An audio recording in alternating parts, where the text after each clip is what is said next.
actually has been Bob the Builder all along. Maybe this is the Bob the Builder character that you just can construct yourself, you know? Can he fix it? Yes, he can. Just takes 18th levels to get there.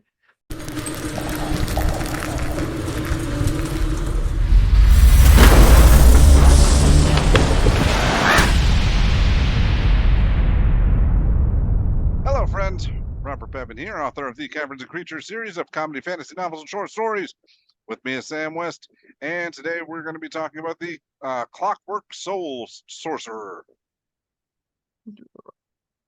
This is a option that I kind of detest. I just don't like messing with dice as mechanics, but it's fine.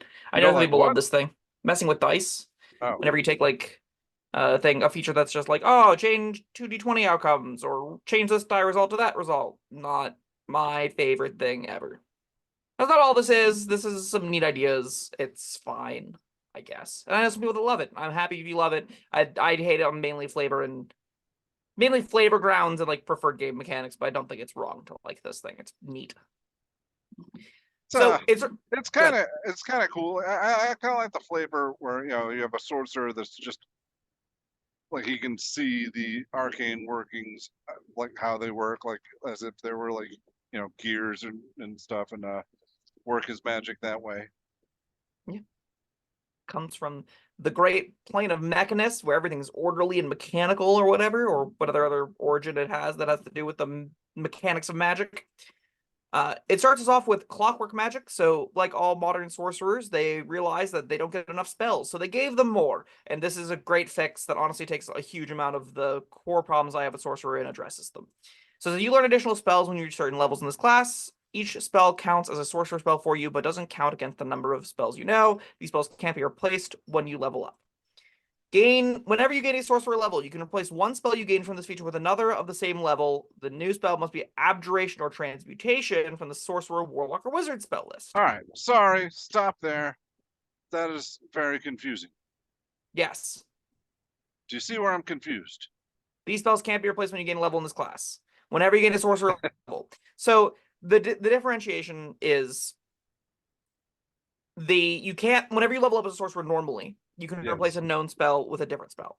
This is saying you can't do that, but you can replace them in this new way. So you can't replace them whenever you level up normally, but whenever you level up, in addition to the other ones that you can normally replace. So like, let's say you have 3 spells known, you can replace Mage Armor for Magic Missile or whatever. Right. You could then also switch out Alarm for Protection for Good and Evil from this list, or a different Abjuration or Transmutation Warlock, Sorcerer, or Wizard spell. That kind of makes sense? A little bit. So, all right. All right, let's say, what do we got at first level? What spells do we have? Alarm and Protection from Evil and Good. All right, in addition to regular sorcerer spells. Yes. And how many of those do we have? At level 1, 2, I think. All right, so say we got Mage Armor, Magic Missile, like you said, right? Yeah, sure. All right, so going from level 1 to level 2, what am I allowed to do? You are allowed to change Magic Missile or Mage Armor that you learned for any other sorcerer spell you could learn. That's just the first thing you can do. You can do that.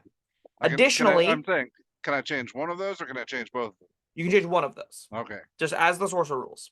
Yes. Additionally, you can change Alarm or Protection from Good and Evil for a different Abjuration or Transmutation spell from the Sorcerer, Warlock, or Wizard list. Okay. Makes sense? I can't mix those two pools. Correct.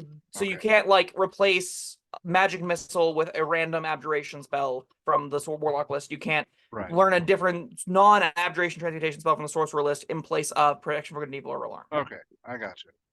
It's convoluted, but it does function that way, I believe.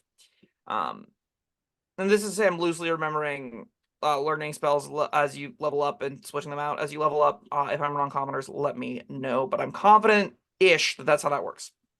Anyway, the actual spells you get are Alarm and Protection from Good and Evil at first level, Aid, Lesser Restoration at the 3rd level, Dispel Magic and Protection from Energy at 5th level, Freedom of Movement and Summon Construct at 7th level, and Greater Restoration and Wall of Force at 9th level. Any hits, any misses? General thoughts on these lists? See, Alarm, you know what? I don't love Alarm, but I like getting it for free, and maybe you'll have some fun with it. Protection from evil and good is all right. Aid can be very useful. Lesser restoration, again, not one that I'm excited about to take, but if I get it for free and it comes in handy, then I'm happy I had it. Yep. A novel thing about this is if you switch off of Aid and Lesser Restoration, those aren't Warlock, Sorcerer, Wizard spells, which means I believe you can't swap back to them. Oh, So, do be so with careful. caution. Yeah. Yeah. Dispel magic can be useful. Protection from energy, I forgot what that does. It's resistance to fire, cold, poison. You pick one and it's that resistance. All right. I like having that as a situational. bonus spell a lot. Sure, yeah. Freedom of movement, I keep trying to defend, but you keep shooting me down. Because it's worthless. No concentration doesn't save what is a very lukewarm mobility option. You can't be grappled? Huzzah! Okay. Or tied up or anything like. There's thousands. Yep. We had done that video. We should do Yeah, that video yeah. if we haven't. Okay, I'm good. Go pretty watch sure we that have. video. I'm sure I talk about it in depth there. Sun Contract's great. Yeah. Do love that one though. Greater Restoration, I think, is hot dookie, and Wall of Force is kind of interesting. But again, greater restoration. If you got it with no choice of your own, then and you are able to use it, then great. The nice thing is you do get a choice. So now every time you level up, you can just replace the bad spells for good ones. So I would do that. The first, I've drawn Alarm. You'll be able to use it at 9th level. Sure, and then never again because you'll level up and replace it. I'm getting rid of Alarm. I'm getting rid of Lesser Restoration. I'm getting rid of probably Freedom of Movement, and I'm getting rid of Great Restoration. And you can take any baller, abjuration, or transmutation spells you want. This is a really easy way to get Absorb Elements. This is a really easy way to get Shield. This is a really easy way to get Counter Spell on your sheet. And they just kind of give it to you for free. So that's awesome. Yeah, that is nice. In addition to consult the manifestation order table to choose randomly a way your connection manifests on your characters. These are the tables that give you the fun little quirks. They like your hands. The hands of the clock spin in your eyes as an example, or floating equations of geometric objects overlay your body. I love both of those dearly. They are very weird. There's a lot of very weird things here, and I love when sorcerers get to look a little bit funky, and this really lets people like run with some weird looks for their sorcerer. I'm all about that. Yeah, fine. It's flavor. Bob, you want to be a man. You just want to be a man with nothing interesting about him. I said it's fine. I didn't say I hate it. It's just, like, all right, what if it was something different? Like clocks aren't the pinnacle of technology. Well, you that's why there's 6 of them, and you can come up with your own. You're not beholden to these 6. I get that, but and I get the name being Clockwork because that's what your layman understands. But what about like strands of like DNA and atoms swirling around and shit that your peasant commoner doesn't even comprehend. I love that. Do that. Yeah. That sounds incredible. Go all physics with it. You're allowed to. This is just a jumping off point, and it encourages people to get creative. Think about cool ways to embrace their look, their unique Clockwork Sorcerer, what it means to them. I like that a lot. Now, beyond all the bonus spells and flavor features, we get Restore Balance. So starting at first level, your connection to the plane of the Absolute Order allows you to equalize chaotic moments. When your creature you can see within 60 feet of you is about to roll a d20 with advantage or disadvantage, you can use your reaction to prevent the roll from being affected by advantage or disadvantage. You can use a number of times equal to your proficiency bonus, and you get them all back when you finish a long rest. That's interesting. It reminds me of Portent, and I don't like Portent. And Portent is the one where it's a wizard feature that lets you roll 3 dice and you get to pick, or 2 dice and you get to like replace rolled results with these. This just feels like, 3 times a day we don't have disadvantage or they don't have advantage. And it being unconditional I find is kind of lame and boring and bland. But some people like it. It's undoubtedly going to have some powerful moments. I like D&D for some of its high variance moments, and while I try to build characters that are low variance, I want them to be low variance not because I decide to remove variance in this fashion. I want them to be low variance by choosing spells that make saves, that always do something. I still want there to be highs and low outcomes. I just don't love I don't love when features go, we're going to remove the high highs, we're going to remove the low lows, we're just going to have no advantage on this thing, no disadvantage on that thing. It's a limited amount of times a day, and it's not like, you know, the important example you were giving. It's the opposite of that. So I don't know. I don't mind it. I think It's less offensive than important, for sure. Yeah. It, like, twice a long rest is usually the two roles that matter most. You'll be able to quickly identify where these go, and you're not going to have a problem using all of this pool. It is kind of like all you get though, and I don't think it really sells. Like, I don't see the fantasy happening in the moment is another issue I have with these kinds of features. But I definitely say this is fine. If you were to want to play this on my table, be like, yeah, go for it. Have fun with it. If this is something that appeals to you, have a good time. It's probably pretty reasonable, honestly. This is one of the more fair versions of dice adjustments I think we've seen in a while. 6th level, we get Bastion of Law. So starting at 6th level, you can tap into the grand equation of existence. That's just a great sentence. To imbue a creature with Shimmering Shield of Order. As an action, you can expend 1 to 5 sorcery points to create a magical ward around yourself or another creature you can see within 30 feet of you. The ward lasts until you finish a long rest, or you use this feature again. The ward is represented by a number of d8s equal to the number of sorcery points spent. When the warded creature takes damage, it can expend a number of those dice, roll them, and reduce damage taken by the amount rolled. I like this feature a lot. Yeah. By that I mean it's not great, but it's neat. That has the potential to be a pretty powerful ward. Yeah, it's like just hit points though, and you have to set it up as an action, which isn't ideal, and you have to spend sorcery points on it, which is even less ideal. Because at the end of the day, this is just hit points, right? And as sorcerers, they have a lot more busted stuff they can do with their sorcery points than this, right? That's true. Like, I would much rather have 2 extra spell slots and a couple of meta magic infused spells than ever use this thing, I think.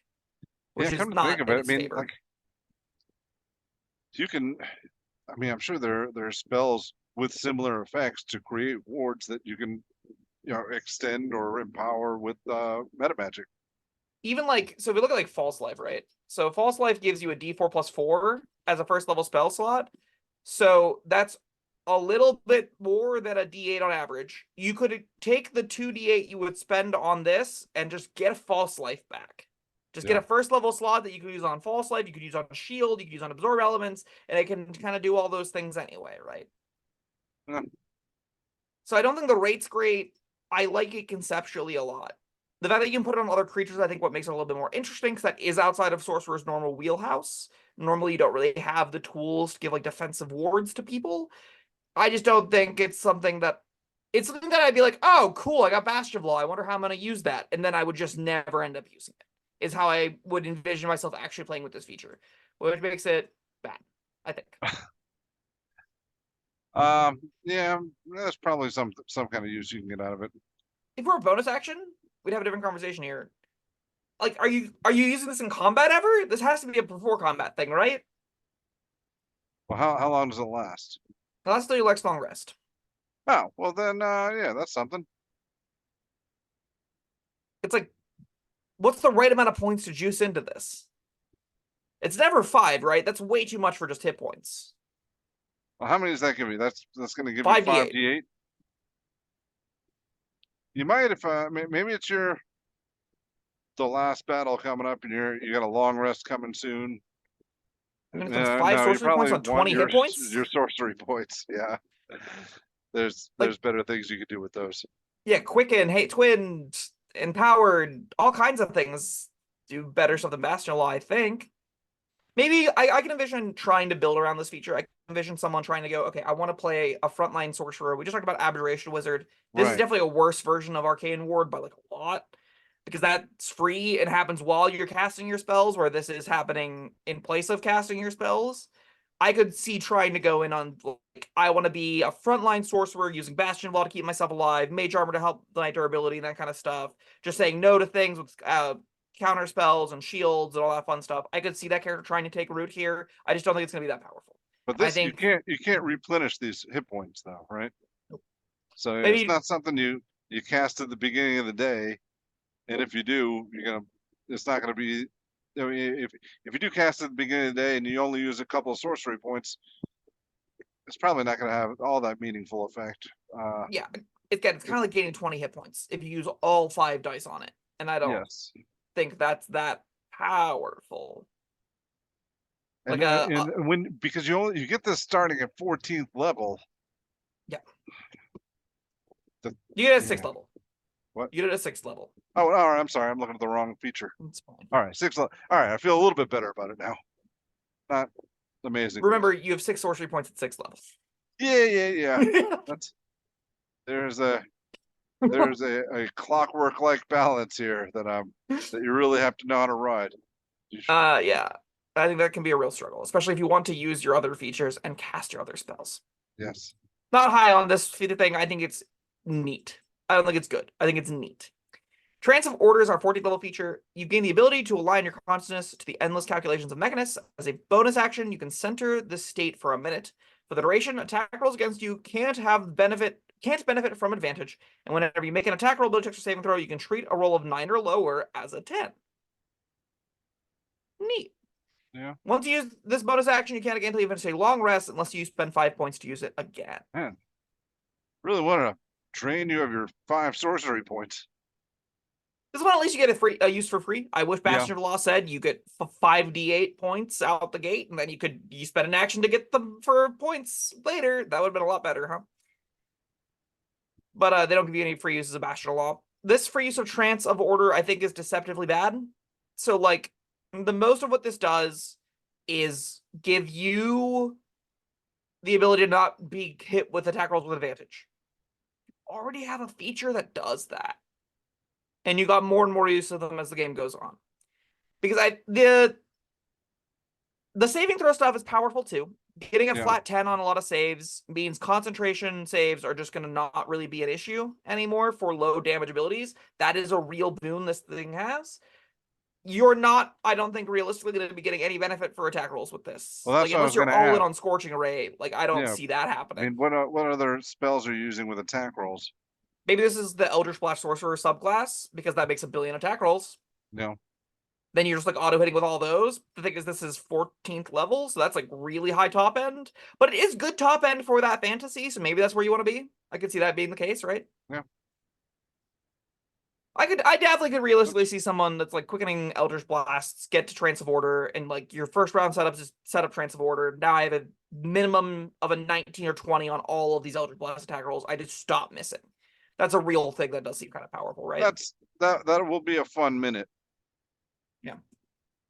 And like I could even see that build isn't that interested in spending its action casting spells anyway. I could see you just chewing through 5 sorcery points every once in a while to get another use of this up, right? Especially if you can bank the rest of them, be like, yeah, eat 6 spell slots, there's a bunch of points back, throw another Trance of Order up, throw a bunch more quickened ones out. Why not?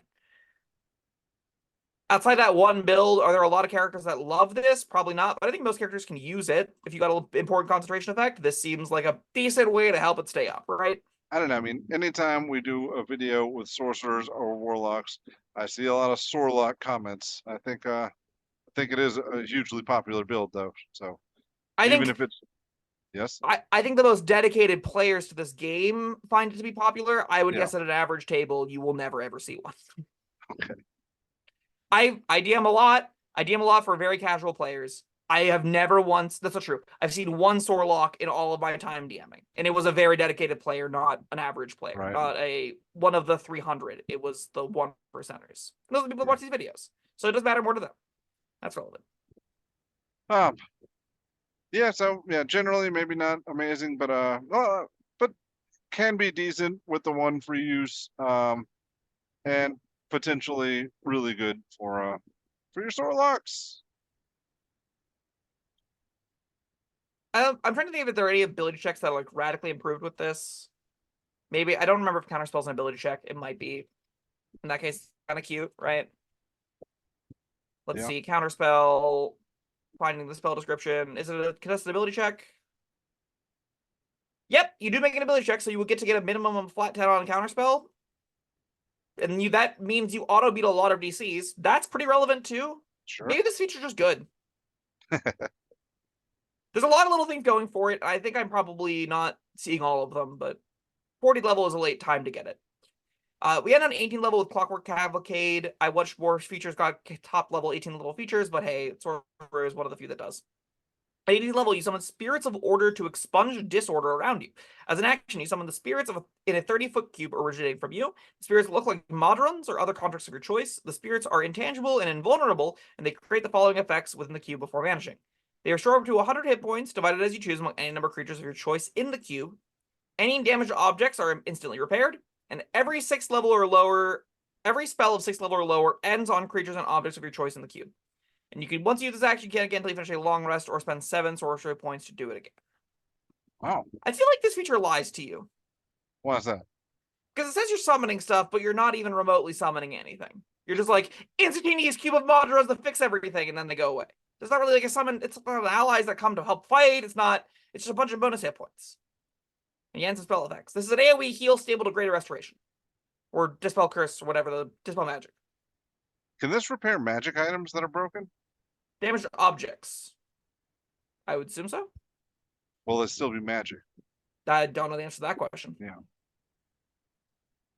Well, Yeah. I guess there's more to unpack here, but that was my first question that I'm still thinking about. That's like an 18th level feature, though. This isn't worth 7 sorcery points, right? That depends on how badly you need to repair your stuff and get everybody a bunch of hit points and end spell effects at the same time. I'm pretty sure the first and last line are the ones that matter. I don't think damaged objects come up No. much at all in this game, right? What about if you just got finished with a sea battle and your ship's all janked up? Bob, we're at 18th level. Those ships went down to meteors. They're not getting repaired in a 30-foot cube. Well, no, they are, because they're just a pile of debris floating on the ocean. Now, So you repair the mast. You repair the bottom third of the mast. there's a 30-foot cube. All right, no.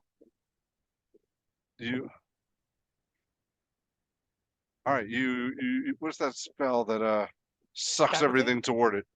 Oh, gravity sinkhole.